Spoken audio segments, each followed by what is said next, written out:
If you've ever wanted to have somebody demonstrate how to take off an axle bearing, here's a demonstration that you might be able to watch. This shows an axle inside the press, and you can see we've mounted it down here, and that's the old bearing that's coming off, and this is what's referred to as the retainer ring. That's what actually presses on with the bearing to hold the bearing on so that it doesn't come off while you're driving it.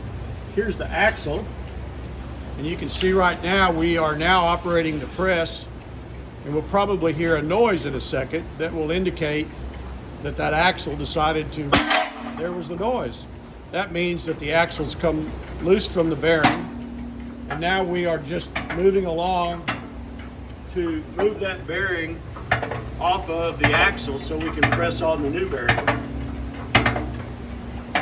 This is a large press that we've had in the shop for years and use it for all sorts of occasions, especially like this where we're pressing things on and off that are difficult to get off. It's kind of a scary operation, but if you decide you want to work on your own car, this is something you can use.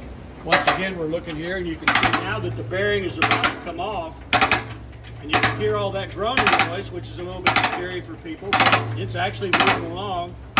And in 1 second or two, we're going to have an axle bearing that's been released, and we'll be able to press the other axle bearing on.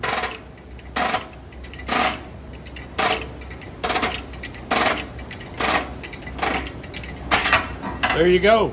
Axle bearing's off. Other axle bearing, we just reverse the process, press it on, and we're good to go. I'm Barry Wilson with Wilson Auto Repair.